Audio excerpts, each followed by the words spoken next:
everyone. In this video, I'm going to show you how super easy and super fast it is to get a fantastically healthy, nutrient-dense keto meal inside you in half a minute. So this is the Chocolate Sea Salt Smoothie. So if chocolate and sea salt is a combination that you love, this might just be the thing for you. Now I know that on keto, smoothies are not typically a big thing, but if you've come from another lifestyle, if you've come from paleo or you're a gym rat or Whole30 or kind of, you know, low fat, all of those other lifestyles, smoothies typically tend to be a pretty big thing. So if you've come from there and you miss your smoothie, or you just find smoothies incredibly helpful at times as you're running out the door or to take for lunch, or you know, when you just don't have time, or say you've had dental work and you need something that doesn't need chewing or something like that, smoothies can make a really delicious, easy, fast meal for you. The problem with most smoothies on the internet is that they are typically packed with carbs.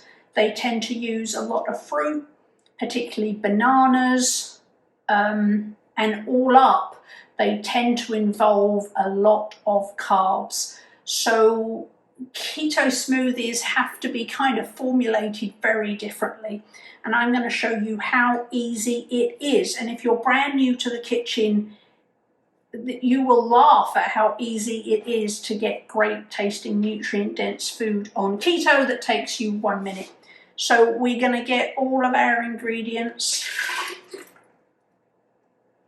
and we're going to put them all in our blender except one. And I'll tell you why in a minute. So in they all go. There was our almond milk, our unsweetened cocoa powder. Super important that you check the ingredients. There's only cocoa in it because the manufacturer's pretty sneaky.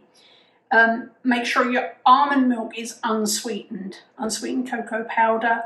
We put in 30 grams of macadamia nuts. Macadamia nuts are one of the most keto, i.e. they have the lowest carbs of most of the nuts, so macadamia nuts are super good.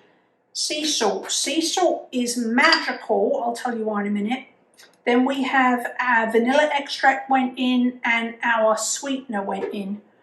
I used allulose, but whatever you prefer in the sweetener department is fine, but just adjust to taste. If you're using something like stevia drops, you may only need 2. So I used allulose. If you're using erythritol or xylitol, plain erythritol or xylitol, use the same amount. If you're using one of the blends, then you probably want to use a little bit less. You can blend it, taste it, and then add a little bit more. So err on the less and then add more to taste if you need it afterwards. So we've got all of the ingredients except our guar gum in the blender, and we are going to blend it on high. It'll be noisy. We're going to blend it on high until it's completely smooth. Because there's macadamia nuts in there, it's going to be a bit loud. Now when you're using a blender, if you have a variable speed blender, make sure that all of the knobs are down to 0 before you start. Make sure the lid's on, make sure the center's in, hand on top, off we go. So start off at a low speed and then work way up to high, and you want to blend it on high until it's completely smooth.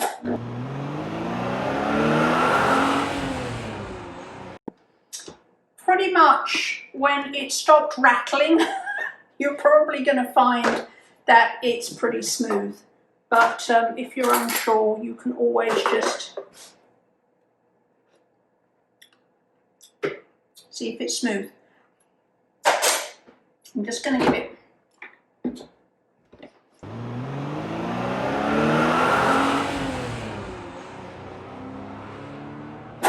Okay, now we're going to add the guar gum. Now, if you're not familiar with guar gum, let me tell you, guar gum is magical.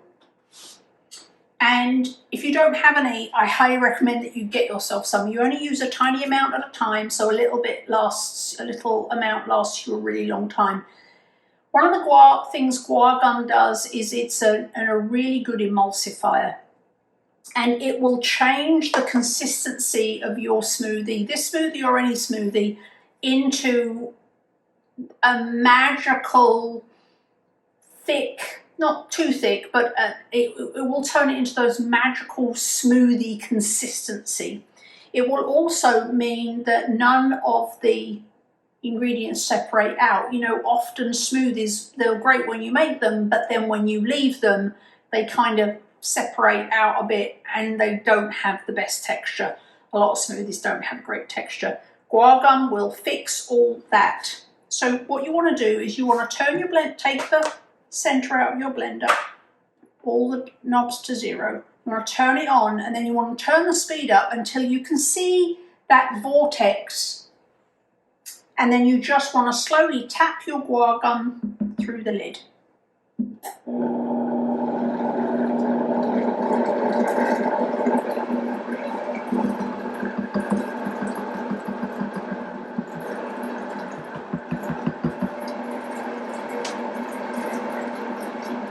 You just want to blend it for 15 seconds.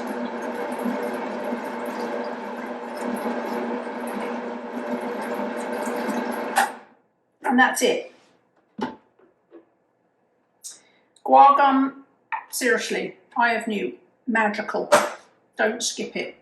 So one, it will improve the consistency of your smoothie now, but if you're taking this on the go, if you're making this at home and taking it for breaking your fast or for to have maybe at kind of lunchtime at work, or you're doing it to take on a road trip, you're traveling, the guar gum will make sure that your smoothie is like this perfect smoothie consistency whenever you get to eat it, you drink it. You can even make this the night before, put it in your to-go cup and put it in the fridge, and it will still be the perfect consistency in the morning. It might be a little bit thicker, but it will be the perfectly blended, smooth, glorious consistency. So just a little word on the salt. You can adjust if you want more salt, have at it. If you prefer a saltier chocolate salt. But there is our smoothie. It might not look like a lot, but trust me when I tell you, it's really, really filling. So there is our smoothie. The salt is there, it's chocolate sea salt, so it's meant to be chocolate sea salt flavor. But the other thing that salt does, because salt is also magical, is that salt removes bitter. So the salt helps to mellow the bitterness of the unsweetened cocoa powder. So yes, you have some sweetener in there, but you can have less sweetener than you might have to have without the salt, because the salt takes away the bitterness of the cocoa powder. So this might not look like a lot, but it's super filling, super nutritious, very low carbs. If you're looking at carb count, don't forget that cocoa powder has a lot of fiber in it. So, and you don't need to count fiber. So just don't be alarmed if you put this into a calculator and it comes up with like a bunch of carbs. Subtract the fiber from the carbs for the cocoa powder and you'll see that it's incredibly delicious. It's incredibly low in carbs. It's fantastic to take on the go and it tastes awesome. This will totally scratch your chocolate sea salt itch, and it's a fantastically nutritious meal that you can have any time of day in a few seconds. So just proof that things that taste really good can also be uber healthy, and they can also be ready in a minute. So enjoy.